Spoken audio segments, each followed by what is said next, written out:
શિવલિંગમાં. લોકોને 13 વર્ષ સુધી તપ કરવું પડે. અહીંયા ખાલી 13 માસ થયા. 13 માસ થયા એટલે તપ પાકી ગયું. 13 માસ પૂરા થયા રોજ ગંગાજળ ભરી.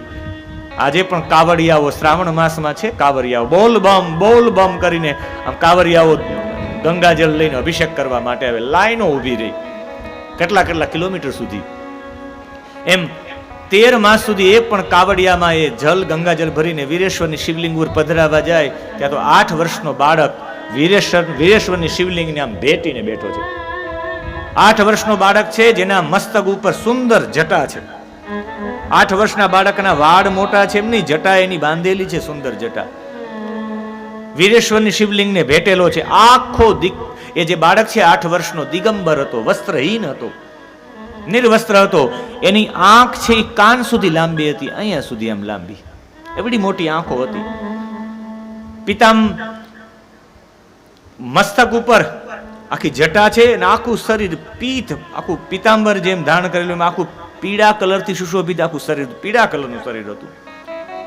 માથા ઉપર જટા હતી, નિર્વસ્ત્ર હતા, ભેટેલા હતા, આંખ કાન સુધી લાંબી હતી. અને એ બાળક એના હોઠમાંથી શ્રુતિ પાઠ થતો હતો, વેદના મંત્રો બોલાતા હતા. અને બંને લોકોએ જોઈને વિચાર્યું કે આવો તો આજ સુધી અમે એક પણ બાળક જોયો નથી, આ બાળક હોય જ નહીં, આ સાક્ષાત પરમાત્મા છે. અને બંને લોકોએ હાથ જોડીને પ્રાર્થના કરી કે આપ જ પરમાત્મા છો.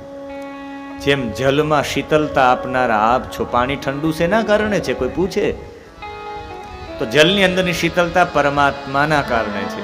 અગ્નિમાં દાહકતા છે એ આપ છો, સૂર્યમાં ગરમી છે એ આપ છો, ચંદ્રમાની અંદર આહલાદિકતા છે એ પ્રભુ આપ છો, પુષ્પની અંદર ગંધ છે એ આપ છો. હે પરમાત્મા, દૂધમાં ઘી આપ છો, આપ જ સર્વત્ર છો. અને આપ તો સમર્થ છો કે નાક વિહીન હોવા છતાં પણ તમે ગંધ ગ્રહણ કરી શકો. હે પ્રભુ, તમે પગ ન હોવા છતાં પગ વિના તમે ચાલી પણ શકો. પ્રભુ, આપ નેત્ર ન હોવા છતાં પણ આપ જોઈ પણ શકો. આપ જીહવા વિના રસજ્ઞાન પણ કરી શકો. હે પરમાત્મા, વિશ્વાનરે પ્રાર્થના કરી, આપ જ મારા માટે સર્વસ્વ છો. અને પરમાત્મા, પગ ન હોવા છતાં પણ હજારો લોકોના કામ કરવા માટે તમારી પાસે કોઈ દોડી આવે ને, વારોતરિયા પરિવાર કામ કરતો હોય ને એમાં મદદરૂપી માટે થોડાક લોકો અહીં દોડીને આવી જાય તો સમજવાનું કે પગ વિના પણ ઓલો ભોળો ના થાય, ચાલીને આવી ગયો છે. હજારો લોકો હાથથી મદદ કરે તમારા કાર્યમાં. તમારા ઘરે કંઈક મકાન બનતું હોય ને ગામના લોકો ગાડીઓ દેવા માટે આવે, કંઈક કામ કરવા માટે આવે, સમજવાનું આ 1000 હાથ વાળો કામ કરવા માટે આવ્યો છો.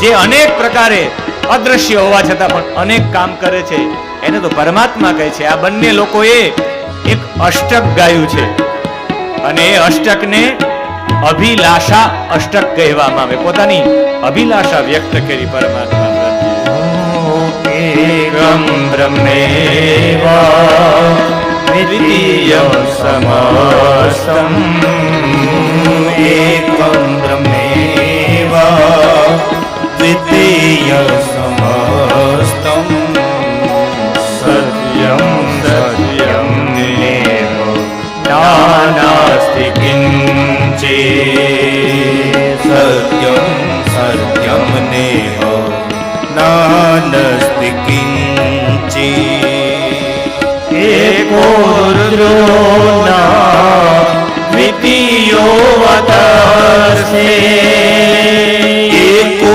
रुद्रो ना द्वितीयो वतर्षे तस्मादिकं त्वां प्रपद्ये महेशम् तस्मादिकं त्वां प्रपद्ये महेशम् बिनुपद जलहि सोनये बेनुकाना बिनुपद जलहि सोनये बेनुकाना कर बिनु करम करये विधिनाना कर बिनु करम करये विधिनाना आनन रहित सकल रस भोगी आनन આનન રહિત સકલ રસ ભોગી બિનુ બાની બતા પડજો બિનુ બાની ભક્તા પડજો બિનુ પદ ચલઈશો નહીં બિનુ કાના બિનુ પદ ચલઈશો નહીં બિનુ કાના કર બિનુ કરમ કરાઈ વિધિ નાના બિનુ કરમ રહી વિધિ નાના. બેનું પદ ચલઈ તમે ચરણ વિના ચાલી શકો અને સુનઈ બીનું કાના તમે સાંભળી પણ સુનઈ બીનું કાના કાન વિનાના પણ તમે સાંભળી શકો. કર બીનું કર્મ કરઈ તમે હાથ વિનાના કર્મ પણ કરી શકો. રામચરિત માનસ કહે વિધિ નાના અનેક પ્રકારના તમે કામો પણ હાથ વિના કરો છો હે પરમાત્મા.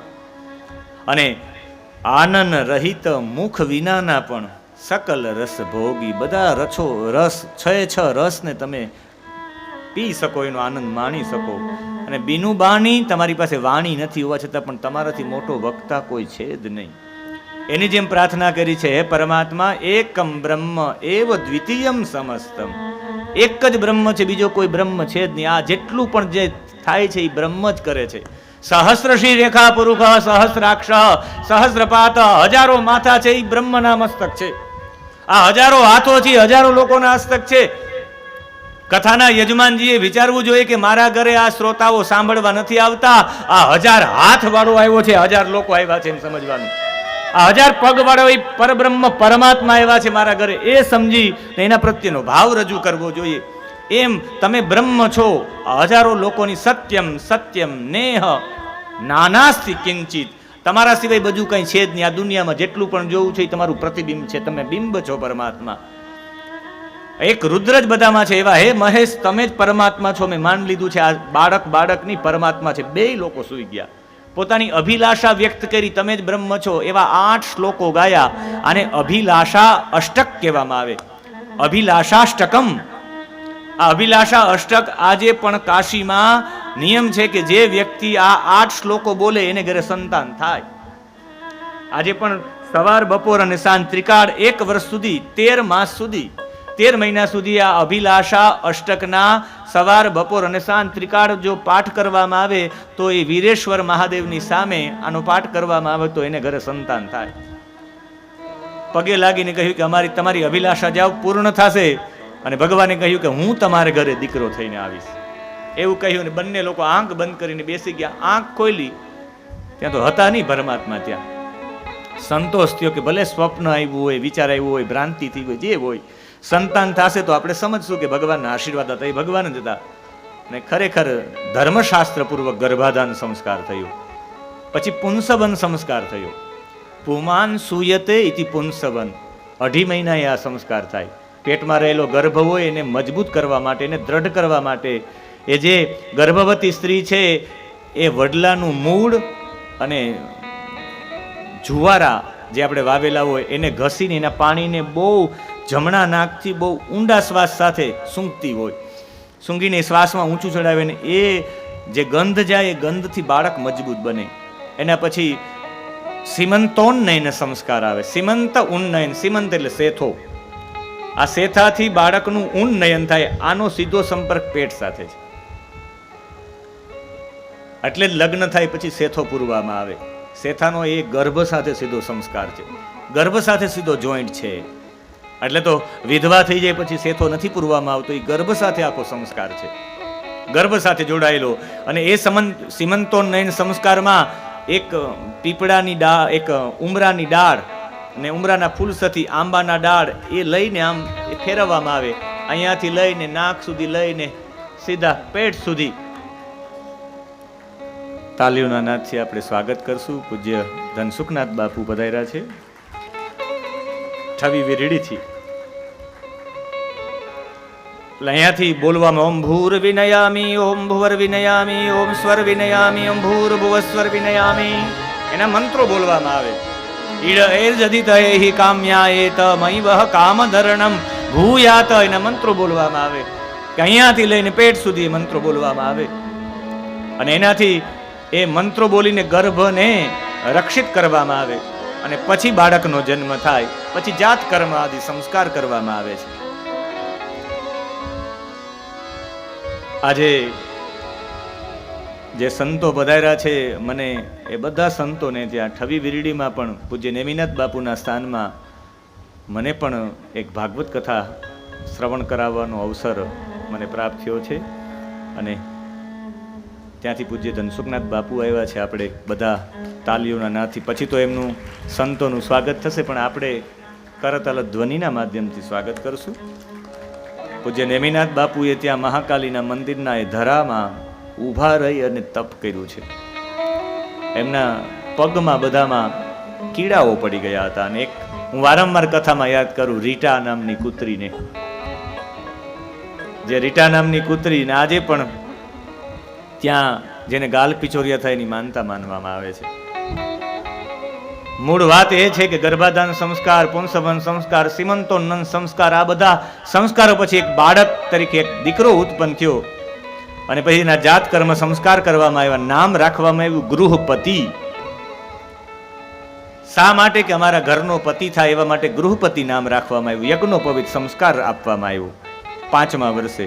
પછી વેદારંભ સંસ્કાર કરવામાં આવ્યો અને વેદ સાંભળી અને સુંદર વેદનું પારાયણ આ ગૃહપતિ કરતો હતો. નારદજી આવ્યા. નારદજીએ જેમ વિલોક્ય કાલિકા હસ્તમ, જેમ પાર્વતીનો હાથ જોયો એમ આનો પણ હાથ જોયો. કહ્યું કે બસ 12મા વર્ષે આના પર વીજળી પડશે ને આ બાળક મરી જશે. ચિંતામાં આવી ગયા. જે બાળક માટે અમે સાધના કરી, મહાદેવની કૃપાથી જે બાળક મળ્યો, એ બાળક 12મા વર્ષે વીજળી પડવાથી મરી જશે. 11મું વર્ષ ચાલતું હતું, એક જ વર્ષ બાકી હતું. ને પિતાજીએ કહ્યું કે બેટા, તારા ઉપર વીજળી પડે ને તારું મૃત્યુ આવી જગ્યાએ થાય એના કરતાં તું અમને કાશીથી પ્રાપ્ત થયો છે, કાશીમાં સાધના કરીને તું પ્રાપ્ત થયો, જ્યાં કાશીમાં જતો રહે. કાશીમાં જઈને ભગવાન ઉપર રોજ અભિષેક કરજે ને ત્યાં વીજળી પડે ને મૃત્યુ થાય તો એ મહાદેવજીએ આપ્યો છે ને મહાદેવજી લઈ લે. તું કાશી જતો રહે. ને કાશીની વિશેષતા છે, કાશી વિશ્વનાથની જ્યોતિર્લિંગની ચર્ચા આવે ત્યારે કાશીમાં જે કાંઈ ન કરી શકે કાશીમાં જતા રહે. કાશીમાં જપ તપ, ભગવાને કાશી વિશ્વનાથ જ્યોતિર્લિંગમાં ભગવાને સ્વયં પ્રગટ કરીને કહ્યું કે કાશીમાં જપ તપ કઈ નહીં, ખાલી કાશીમાં વાસ કરવાનું પુણ્ય છે, કાંઈ કરવાની જરૂરિયાત નથી. જે અશક્તમાં અશક્ત વ્યક્તિ હોય એને કાશી જતું રહેવું જોઈએ. માતા પિતા કાશીમાં જતો રહે, અગ્નિ પડે તો ભલે પડે, માતા પિતાની આજ્ઞા લઈને કાશી જતો રહે. રોજ માટે ગંગા જળના કળશ ભરે, ગંગાજીમાંથી રોજ 101 કળશ ભગવાન ઉપર અર્પણ કરે. 1 વર્ષ સુધી કન્ટિન્યુ રાખ્યું.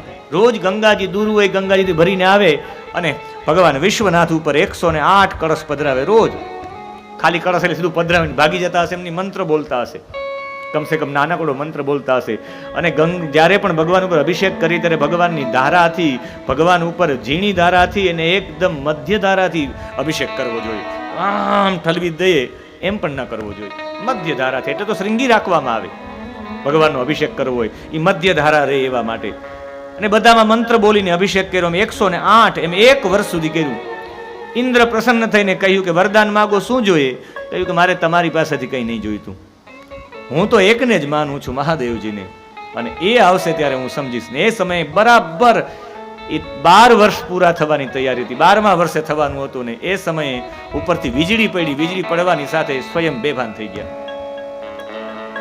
અને એ સમયે મહાદેવજીએ બાળકને ઊભા કરીને મસ્તક ઉપર હાથ મૂક્યો. એ ઇન્દ્ર નહીં, સાક્ષાત મહાદેવજી હતા. મહાદેવજી કે તું મારું સ્વરૂપ છે. એના માતા પિતાને કહ્યું કે આજ પછી એણે જ્યાં સાધના કરી છે એને અગ્નિશ્વર નામનું શિવલિંગ કહેવામાં આવશે.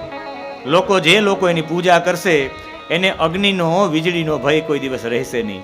જેની અગ્નિ જઠરાગ્નિ મંદ પડી ગઈ છે, એ જે અગ્નિ માંધ્ય નામનો રોગ થયો છે, એ આ શિવલિંગની પૂજા કરવાથી એની જઠરાગ્નિ પ્રદીપ્ત થઈ જશે.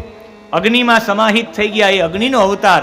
આજે પંચ અગ્નિનું સેવન, ગારેહપત્ય નામનો અગ્નિનું સેવન એ ભગવાનનો અવતાર છે. અગ્નિ શિવનું રૂપ છે. ગારેહપત્ય નામનો અગ્નિ જે રોજ માટે અગ્નિહોત્ર કરતા હોય પોતાના ઘરે, એ અગ્નિ શિવ સ્વરૂપ છે. ગારેહપત્ય નામનો આ ગૃહપતિમાંથી ગારેહપત્ય નામના અગ્નિ તરીકે પણ તું મારું સ્વરૂપ છે. ભગવાને આશીર્વાદ આપ્યા. અને આપણા શરીરમાં પણ અગ્નિ મંદ પડી જાય તો માણસનું મૃત્યુ થઈ જાય. મોટા ભાગના લોકો નથી કહેતા બાપા ઠંડા પડી ગયા છે, એનો મતલબ બાપા હવે જવાની તૈયારી છે. આ જીવન ચાલતું હોય તો આજનું સાયન્સ એવું કહે છે આ જીવન અગ્નિથી ચાલે છે. જો આપણા શરીરમાં ઉષ્ણતા ન હોય તો આપણે જીવી ન શકીએ. ઠંડુ શરીર પડી જાય એટલે મળદું કહેવામાં આવે છે. આ અગ્નિ ક્યાંથી આવે તો કે આપણા આહારથી, પચેલા આહારથી અગ્નિ આવે. ભૂખ જ જીવન છે. ભગવાને કેટલી વ્યવસ્થા કરી. આપણા શરીરમાં એક પકવાસય બનાવ્યું જેને કહેવાય બોઇલર. 3 અગ્નિ છે, એક વૈશ્વાનર, એક વડવાનલ અને એક જંગલમાં લાગે કે આખું જંગલ એમનેમ બળી જાય છે. સમુદ્રમાં વડવાનલ હોય છે, એ સમુદ્રના પાણીને આખું સુકાવી નાખે છે. જંગલમાં લાગે એ દાવાનળ લાગે છે, 2 વૃક્ષો ઘસાઈને દાવાનળ વાગે આખું જંગલ બળી જાય. એ 2 બાળનારા છે, પણ આપણી અંદર વૈશ્વાનર નામનો અગ્નિ છે, જમવાનું પચાવે છે. વિચારો તો ખરા. આપણે રોજનું 1 કિલો જમી જાય છે, 1 મહિનાનું 30 કિલો જમી જાય, 12 મહિનાનું 360 કિલો થાય. આપણું આયુષ્ય ઓછામાં ઓછું 80 વર્ષ હોય. 80 વર્ષમાં આપણે 300 ક્વિન્ટલ ભોજન કરી જાય છે. 300 ક્વિન્ટલ ભોજનને પચાવવું હોય તો ઓછામાં ઓછા 30 ક્વિન્ટલ લાકડા જોઈએ. આ 30 ક્વિન્ટલ લાકડાની વ્યવસ્થા પરમાત્માએ મફત કરી છે. તો જમવા સમયે ભગવાનને યાદ કરવા પડે. અહમ વૈશ્વાનરો ભૂતવા બોલવું જ પડે તો જમવાનું પાચનનો અધિકારી છે. એવા આ ભગવાનના ગૃહપતિ અવતારને નમસ્કાર. આજે આ 12:30ના સમયે આ કથાને અહીંયા વિરામ કરીએ છીએ. કાલે મહાકાલના 10 અવતારની કથા, એની સાથે ભગવાનના 11 રુદ્રના અવતારની કથા, એની સાથે દુર્વાસા, એ પણ ભગવાન મહાદેવનો અવતાર છે. દુર્વાસા પણ એનો અવતાર છે. ભગવાન મહેશ અવતાર, વૃષેશ અવતાર, વૈશ્યનાથ અવતાર, એના ભક્તો માટે ભગવાન ભિખારી બહેના ભિક્ષુભરી અવતાર, જટિલ બ્રહ્મચારી અવતાર, યક્ષેશ્વર અવતાર, શલભ અવતાર, ભગવાન ઇન્દ્ર બહેના સુરેશ્વર અવતાર, ભગવાન સંન્યાસી બહેના યતિનાથ અવતાર, ભગવાન બ્રાહ્મણ બહેના દ્વિજેશ્વર અવતાર, ભગવાન બ્રહ્મહંસ અવતાર, કૃષ્ણ દર્શન માટે ભગવાન યોગી બહેના યોગી અવતાર, આવા અસંખ્ય અવતારોની ચર્ચા કાલે કરશું. આજે કથાને અહીંયા વિરામ કરતા પૂર્વે 2 મિનિટ માટે આપણે હરિના શરણે જઈએ, હરના શરણે જઈએ, ભગવાન ભોળાનાથ નાગેશ્વરના શરણે જઈએ. અને આજે કાલે એક અવતાર આપણે લેવાનો છે, આપણે પહોંચી નથી શક્યા. આજે મારે હનુમંત અવતાર સુધી પહોંચવાનું હતું પણ પહોંચી નથી શક્યા, એટલે ખાલી અત્યારે તમે દ્રષ્ટિકોણ કરી લ્યો. કાલે હનુમંત અવતાર, આ પણ શિવનો અવતાર છે. હનુમાનજી એ કેવી રીતે, કેમ નહીં, એ બધું જાણવું હોય કે હનુમાનજી કેવી રીતે ઉત્પન્ન થયા. રામની સેવામાં નહોતા પધાર્યા હનુમાનજી, સુગ્રીવની સેવામાં પધાર્યા હતા. સુગ્રીવ કોણ છે, શા માટે પધાર્યા, અને હનુમાનજીની વિશેષતા શા માટે છે, એ હનુમાનજીનો સંપૂર્ણ શિવ અવતાર સાંભળવો હોય તો કાલે પધારજો. વારોતરિયા પરિવારની કથામાં દ્વારકામાં અખિલ ભારતીય આહિર સમાજમાં આજે હનુમાનજીની વંદના સાથે આજના કથા સત્રને વિરામ. હર હર મહાદેવ શંભો કાશી વિશ્વનાથ ગંગે, હર હર મહાદેવ શંભો કાશી વિશ્વનાથ ગંગે, હર હર મહાદેવ શંભો કાશી વિશ્વનાથ ગંગે, હર હર મહાદેવ શંભો કાશી વિશ્વનાથ ગંગે. એક વખત હનુમાનજી જય શ્રી રામ થઈ જાય, ગદા ઊંચી કરીને જય શ્રી રામ, જય શ્રી રામ, અહીંયા કૃષ્ણની ભૂમિમાં જય શ્રી રામ, જય શ્રી રામ. આ દ્વારકાની નગરીમાં હનુમાનજી ભગવાન વિષ્ણુની ભક્તિ કરવી હતી. શિવને હું કઈ રીતે કરું, જો હું શિવના રૂપમાં જાય તો મારી ભક્તિ નહીં સ્વીકારે, એટલે શિવ હનુમાનજી બનીને આવ્યા ઓનલી ફોર ભક્તિ કરવા માટે. એટલે એવા હનુમાનજીને વંદન. આજે રાત્રે સ્વપ્નમાં આપણે બીજું કઈ નહીં, હનુમાનજી આવવા જોઈએ. આપણો દિવસ તો સુધરો, આપણી રાત પણ સુધરે, એવા માટે આ ઝાંખી, એવા માટે દૃશ્ય અને શ્રાવ્ય કાવ્ય બને. આપણી કથા ખાલી શ્રાવ્ય નહીં, દૃશ્ય પણ બને. એ ભાવ સાથે શ્રી રામ જય રામ જય જય રામ, શ્રી રામ જય રામ જય જય રામ, શ્રી રામ જય રામ જય જય રામ, શ્રી રામ જય રામ જય જય રામ, શ્રી રામ જય રામ જય જય રામ, શ્રી રામ જય રામ જય જય રામ, શ્રી રામ જય રામ જય જય રામ, શ્રી રામ જય રામ જય જય રામ, શ્રી રામ જય રામ જય જય રામ, શ્રી રામ જય રામ જય જય રામ, શ્રી રામ જય રામ જય જય રામ, શ્રી રામ જય રામ જય જય રામ, શ્રી રામ જય રામ જય જય રામ, શ્રી રામ જય રામ જય જય રામ, શ્રી રામ જય રામ જય જય રામ. અહીંયાથી થોડેક દૂર હનુમાન દાંડી બેટ દ્વારિકામાં મકરધ્વજ અને હનુમાનજીનો સાક્ષાત સ્વરૂપ છે. ત્યાં એક મહાપુરુષે 13 મહિના સુધી કાષ્ઠ મૌન કર્યું. શ્રી રામ જય રામના મંત્ર લેખા પ્રેમ ભિક્ષુજી મહારાજ અને બેટ દ્વારકાથી નીકળ્યા અને જામનગરમાં છેલ્લા 50 વર્ષથી ઉપર 55 વર્ષથી ઉપર આજે 24 કલાક રામધૂન ચાલે છે. એનો પ્રતાપ મૂળ બેટ દ્વારિકા છે. દાંડી હનુમાન છે, એ હનુમાનજી શિવ અવતાર છે. એવા હનુમાનજીની સ્મૃતિ સાથે આપ સૌને જય સિયારામ, જય દ્વારિકાધીશ. એ સાથે સૌને મહાદેવ હર. એ સાથે આ કથા સત્રને અહીંયા વિરામ. શ્રી નાગેશ્વર મહાદેવની જય. અન્યસ્ય દોષ ગુણચિંતનમાં સુમુક્ત્વા સેવા કથા રસમહો નિતરામ પેબત્વમ.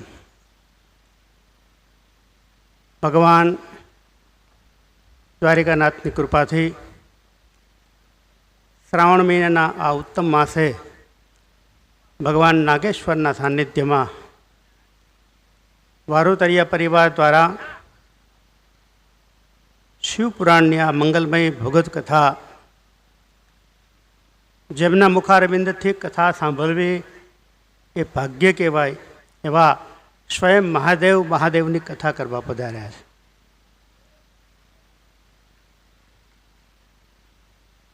કથા ખૂબ તન્મયતાથી સાંભળવાનો આનંદ હતો. મને ખબર હતી કે હમણાં બોલવાનું કહેશે, પણ મેં કીધું ના કહે તો સારું, કેમ કે કથા એટલી ઓછી સંભળાય મારે. અનંત શાસ્ત્રમ બહુવેદિતવ્યમ અલ્પસ્ય કાલો બહવસ્ય વિઘ્ના યત સારભૂતમ તદુપાસિતવ્યમ અંશો યથાક્ષીરમિમાંબુદધ્યાત. હરિકથા હરિ અનંત હરિકથા અનંતા. ભગવાન શિવનું માધ્યમ રાખીને વારોતરિયા પરિવાર દ્વારા આ મંગલમય કથાનું આયોજન કરવામાં આવ્યું. સમસ્ત આહિર સમાજને આમંત્રણ આપવામાં આવ્યું. આદરણીય પૂજ્યપાદ ધનસુખગીરી બાપુ, અન્ય સંતો કથામાં આવી ગયા, આવવાના છે સૌ. હું વર્ષોથી ડૉક્ટર સાહેબના પરિચયમાં છું. હું માનું ત્યાં સુધી પરબતભાઈને પણ હું સારી રીતે ઓળખતો.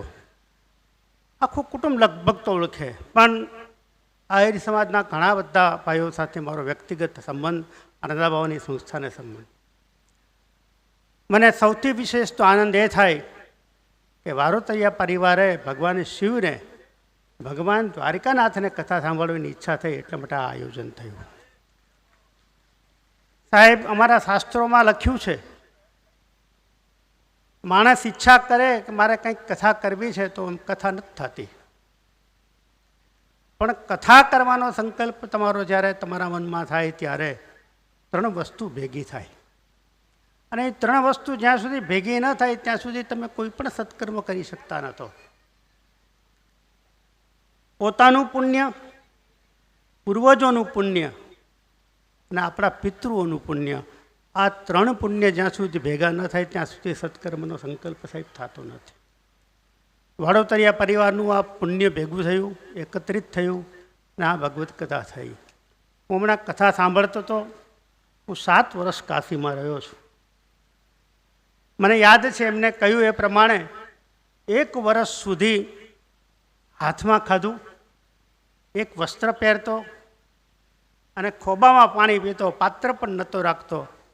અને એ જિંદગી ત્યાં જોઈ.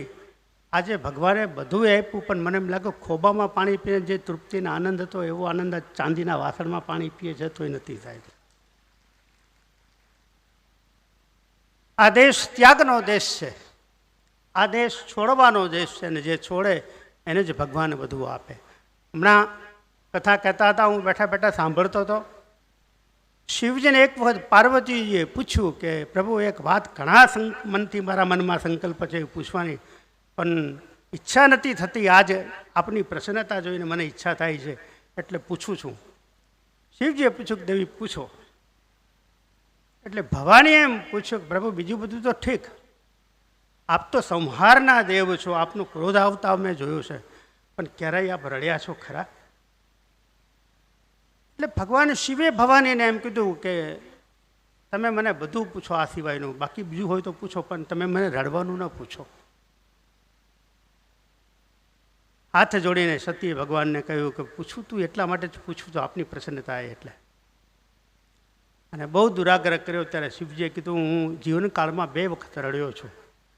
અને હાથ જોડીને પાર્વતીજીના સતીના એ પ્રશ્નનો ભગવાનને ખુલાસો કરવા માટે સતીએ કહ્યું તો આપ કહો મને આપ ક્યારે રડ્યા. ગઈકાલે હું ટેલિફોન ઉપર એમની કથા સાંભળતો હતો.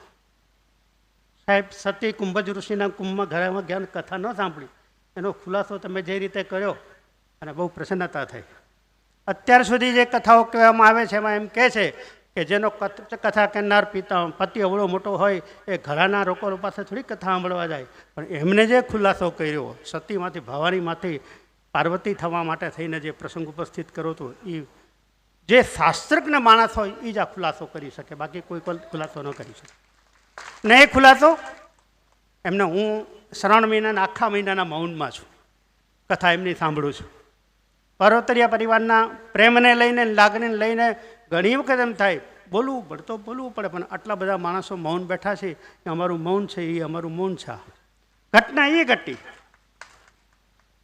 પાર્વતીએ પ્રશ્ન પૂછી લે. શિવજીએ કીધું પહેલી વખત હું રડ્યો ક્યારે કે જ્યારે તમે દક્ષ પ્રજાપતિના યજ્ઞમાં જવા માટેની જીદ કરી એ વખત મને ખબર હતી, પણ છતાંય તમને મેં મોકલ્યા અને મને જ્યારે સમાચાર મળ્યા કે તમે યજ્ઞમાં હોમાયા ત્યારે હું બહુ આક્રંદ કર્યું, મેં બહુ રડ્યો, બહુ નાસીપાત થઈ, મારું મન અશાંત થયું ત્યારે હું રડ્યો. અને બીજી વખત કુંભજ ઋષિના આશ્રમમાંથી આપણે કથા સાંભળીને આવતા હતા અને મેં જ્યારે મારા ઈષ્ટદેવ ભગવાન રામને પ્રણામ કર્યા ત્યારે આપે મને પૂછ્યું કે આપે કોને પ્રણામ કર્યા, ત્યારે આપે મને કહ્યું કે જેની કથા સાંભળીને આપણે આવી રહ્યા છીએ મારા ઈષ્ટદેવ ભગવાન રામ છે. એ વખતે આપે એમ કહ્યું કે જો આપણા ઈષ્ટદેવ ભગવાન રામ હોય તો આવી રીતે સ્ત્રી માટે રડે એ ઈશ્વર કેમ હોઈ શકે સાહેબ? આ તો ઝાડવાને પૂછે છે. સતીએ પૂછવા માટે થઈને ભગવાનને કીધું ને ભગવાને કહ્યું જાઓ. પરીક્ષા લીધી પણ એક પ્રશ્ન ઉપસ્થિત થયો. સતીએ સીતાનું રૂપ લીધું. જેવું સીતાનું રૂપ લીધું ભગવાન શિવને ભયંકર આક્રંદ થયું. પણ કહેવું કેમ? એમ લખ્યું છે કે અંતર્મનથી રડ્યા. એટલે ભવાનીને કહ્યું કે તમે જ્યારે સીતાનું રૂપ લીધું ત્યારે હું ખૂબ રડ્યો. જ્યાં સુધી સીતાના રૂપમાં નહોતા ત્યાં સુધી મેં તમને મારી બાજુમાં બેસાડ્યા, પણ તમે સીતાનું રૂપ લઈને જ્યારે આવ્યા પછી મેં તમને સન્મુખ કર્યા, તમને બાજુમાં બેસવાનો અધિકાર મેં છોડાવ્યો. એ વખતે હું બે રડ્યો. અને ભવાનીએ બહુ સરસ પૂછ્યું કે રડતી વખતે તમારું અશાંત થયેલું મનને શાંત કરવા માટે તમે શું કર્યું? ત્યારે શિવજી કહ્યું 87,000 વર્ષ સુધી હું ભટક્યો. મારું મન એટલું બધું અશાંત થયું કે એ અશાંત થયેલા મનને શાંત કરવા માટે કોઈ જગ્યા ન હતી. ને એ વખતે નીલગિરી પર્વત ઉપર કાકભૂષણજીની કથા સાંભળાવતા હતા, હું ત્યાં જઈને બેઠો. એ કથા મેં સાંભળી ત્યારે મારું મન શાંત થયું. ઘટના એ ઘટી. ભવાનીએ એ વખતે ભગવાને શિવને પૂછ્યું કે મહારાજ આપે કથા કેવી રીતે સાંભળી? કાકભૂષણજી તો પક્ષી છે, આપ તો શિવ સ્વરૂપમાં છો. ત્યારે ભગવાને કીધું કે મેં હંસ બનીને કથા સાંભળી અને એ હંસ બનીને કથા સાંભળ્યા પછી મારા મનને શાંતિ થઈ. અને એ વખતે ભવાનીએ હાથ જોડીને ભગવાનને કહ્યું કે દેવી એ 7 દિવસ સુધી 9 દિવસ સુધી નીલગિરી પર્વત ઉપર જે મેં કથા સાંભળી એનાથી મારું મન શાંત થયું. અને એ વખતે ભવાનીએ શિવજીને કહ્યું કે મહારાજ અશાંત થયેલા મનને જે કથાએ તમને શાંતિ આપી એ કથા હવે તમે મને કહો. તમારા મનને જે કથાએ શાંતિ આપી અને તમારા મનને જે શાંતિ થઈ જે કથાથી એ કથા મને તમે કહો. એટલે તુલસી એનું પ્રમાણ લખ્યું રચી મહેશ નિજ માનસ રાખા. પોતાના મસ્તિષ્કમાં કથા રાખી જે કાકભૂષણજી પાસે હંસના રૂપમાં રહી હતી. એટલી પરમ શાંતિનો અનુભવ શ્રીજીને થયો. પાયુષુ સમયે શિવાસમ ભાખા. જ્યારે સમય આવ્યો અને પાર્વતીજીએ પૂછ્યું કે આપ મને કહો જે કથાએ તમારા મનને શાંતિ આપી. અને ભગવાન શિવજી એ વખતે જે કથા કાકભૂષણજી પાસેથી સાંભળી હતી એ કથા ભવાનીને કહી એ કથાનું સ્મરણ થયું અને ભગવાનને શાંતિ થઈ ને સતીને શાંતિ થઈ. હું આ કથા એટલા માટે કહું, જે કથા સાંભળ્યા પછી તમારા મનને વિશ્રામ ના હોય તો સમજી લો કથા નથી સાંભળી સાહેબ. કથા વિશ્રામ તો આપે, ચિંતન પણ આપે છે. અને એવી કથાનું આયોજન કરવાની ઈચ્છા જ્યારે થાય, હું ઘણી વખત કહું છું કથાને ઉલટો કરો તો બહુ સરસ અર્થ થાય. થાક હમણાં બોલતા હતા ને ઔષધિ ઉપર, ત્યારે હું વિચારતો હતો દવાને ઉલટો કરો ને તો બહુ અર્થ સારો થાય, વાદ થાય, ઓછું બોલીએ. મને યાદ છે પ્રદેશમાં એક વખત એક ઘરે પધરામણી જવાનું થયું, એટલે પધરામણી કરીને પાછા નીકળતા હતા, એટલે ઘરના વૃદ્ધ માજી હતા, એને કીધું કે મહારાજ એક વાત કહેવી છે, 2 મિનિટ બેસો. મેં કીધું બોલો. હવે અમેરિકામાં તો એક ઘરે પધરામણી થાય ને તો બહુ કહેવાય, કેમ કે 2-5 ઘરે તો થાય નહીં, દૂર દૂર રહેતા હોય. પણ ઘટના એ ઘટી, આ કથાનો સંદર્ભ છે એટલા માટે. એ માજીએ મને કીધું કે બાપુ અમારા ઘરમાં બધું સુખ છે, કોઈ તકલીફ નથી. આ પરણાવેલી દીકરી છે, આપ જુઓ છો એના શરીર ઉપર, હા બહુ દુબળી છે. તું કેમ? તો કે અમારા જમાઈ બહુ સારા છે, પણ એના જે સાસુ છે ને, તમે સમજી ગયા છો. એટલે મને એમ કહ્યું કે એ બહુ બોલ બોલ કરે છે ને ટક ટક કરે ને આમ એટલું બધું હેમરિંગ કરે છે, તો એનું કાંઈ મંત્ર હોય તો કહો ને, તમે એને કહીએ તો એ શાંતિ થાય. હવે હાવ અજાણ્યું ઘર, અમેરિકા જેવો દેશ, જો કાંઈ મંત્ર ન આપીએ તો એમ કે મહારાજ કંઈ જાણતા નથી, અને દેવોય પડે. મારી નજર બરાબર મુખવાસની ડીશ હતી ને એના ઉપર પડી, એમાં સેવર્ધની સોપારી હતી. આપણે અહીંયા નથી ઓછી દેખી ત્યાં, એ હોપારી હાથમાં લીધી, એની ઉપર એક ચાંદલો કરો ને ગણપતિ મહારાજને પ્રાર્થના કરી કે લાજ રાખજો, તમારા નામની સેવા આપીએ છીએ.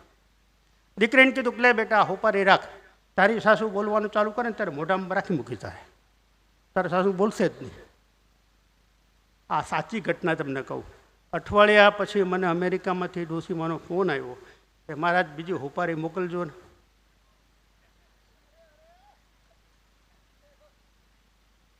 એ કે 3 દિવસ મોડી ગઈ દીકરી, અને જેવી દીકરી અંદર ઘરમાં ગઈ તો પેલી સાસુ બોલવાનું શરૂ કર્યું હતું. ગુરુવારનું કીધું હતું ને સોમવાર સુધી હાલી આવી, ત્યાં હું રાખ્યું હતું નામ તેમ છે. એટલે પેલી દીકરીએ ખિસ્સામાં હોપારી રાખી હતી ને મોઢામાં રાખી હતી, મોઢામાં રાખી હતી. 1 કલાક થયો, 2 કલાક થયા, પણ કાંઈ બોલાય તો નહીં, કેમ કરે ઓલી આવડી મોટી હોપારી ક્યાં બોલવા દે. 5 દિવસમાં તો સાસુ થાકી ગયા ને બહુને કીધું કે બેટા એક કામ કર, હું કાંઈ નહીં બોલું, આ હોપારી કાઢ નાખ મહેરબાની કરીને તું. હવે સાહેબ હોપારીનો અર્થ નથી, પણ દવાને ઉલટો કરી નાખીએ. જોવું તમે બાદ ઓછો કરીએ. મારે આ ના કહેવું જોઈએ, પણ હું વારો ત્યારે સાહેબને, ડૉક્ટર સાહેબને વર્ષોથી ઓળખું છું. મેં એમને કોઈ દિવસ ગુસ્સે થતા નથી જોયા સાહેબ, કોઈ દિવસ. તમારામાંથી કોઈ જોયેલા હોય તો મને કે એમના ઘરવાળાની વાત જુદી છો, પણ સાહેબનો સ્વભાવ એટલો શાંત છે અમારા માટે. અને ડૉક્ટર અવાજ હોવા જાય સાહેબ, ડૉક્ટર એમ કહી દે કે મટી જશે, તમે જોજો, મેં જોયું છે, મારો અનુભવ છે એટલે કહું છું, મારી હોસ્પિટલ ચલાવું છું. હું એમ્બ્યુલન્સ અહીંયા ગામડામાં મોકલતો રાવલસરમાં, પોરબંદરથી રામકૃષ્ણ મિશનવાળા ચાલુ કરી, એટલે મેં બંધ કરી. 10 દિવસ પછી મને કલ્યાણપુરના સરપંચનો ફોન આવ્યો કે બાપુ એમ્બ્યુલન્સ તમારી મોકલાવો ને, આ એમ્બ્યુલન્સમાં દવા આપે છે પણ મળતું નથી. મેં એને પૂછ્યું કે ભાઈ એની દવાના મારી દવામાં કાંઈ ફેર ના હોય, પણ એને નજીક પડે પોરબંદરથી, અમને થોડું દૂર પડે. કહ્યું ભલે દૂર પડે પણ તમે મોકલો. મેં જ્યારે એને પૂછ્યું કે તમે અમારી દવાનો દુરાગ્રહ શું કામ કરો, ત્યારે એને મને બહુ સરસ આપ્યો કે તમારા ડૉક્ટર દવા આપે ને પછી એમ કે હવે દેખાડવા નહીં આવવાનું, મટી જશે જાઓ. અને પોરબંદરવાળા એમ કે અમે સોમવાર આવશું ને ત્યારે પાછા દેખાડવા આવજો. સાહેબ દવા એક જ એક હોય, પણ ફેમિલી ડૉક્ટર કાંડું પકડીને એમ કે લે બેટા આ પાણી સાથે ગોળી ખાઈ લેજે, હવે તને મટી જશે. એ કારણ એટલા માટે ફેમિલી ડૉક્ટરને કાંડું પડવાનો અધિકાર ભગવાને આપ્યો છે સાહેબ. એ ડૉક્ટર નથી, દેવ છે. એટલા માટે થઈને વાદમથી વિસ્મૃતિ કરી જાય તો ઘણા બધા પ્રશ્નો ઓછા થાય, અને જે કથા સાંભળ્યા પછી આપણને સંતોષ થાય, થાક ઉતરી જાય, વિશ્રામ મળે તો આનંદ થાય. મહાદેવભાઈ એમની હાજરીમાં મારે એની ઓલી કરવી બહુ ગમે નહીં, પણ મને એમ લાગે છે કથાને ન્યાય આપવા માટે એક સારા વિદ્વાન વક્તા છે. અમે લાખો કથાકારોને સાંભળીએ છીએ ને હજી સાંભળવાના જ છે, પણ એમની ભાગવત કથા સાંભળ્યા પછી મને એમ થયું કે નહીં, કથાને ન્યાય આપવો એ મહત્ત્વનું છે. અને એ શાસ્ત્રના એક એક શ્લોકને સ્પર્શ કરતાં કરતાં ભાગવતને પૂરું કરે, શિવપુરાણને પૂરું કરે, એ તેમની વિશેષતા. અને સૌથી મોટી વિશેષતા એ અત્યંત સરળ છે સાહેબ, સાવ સરળ. મેં કેટલાય માણસોનો અનુભવ કરીને જોયો છે સાહેબ કે એને અડગવું હોય તો એ બીક લાગે તમને, એની જગ્યાએ એમની સરળતા એવી છે કે ગમે તે ત્યારે, ગમે તે પ્રસંગે, ગમે ત્યારે જાઓ, એટલા સરળતાથી તમને પ્રત્યુત્તર આપે કે તમને સંતોષ થાય. અને એવી ભાગવત કથા એ પણ કરે છે.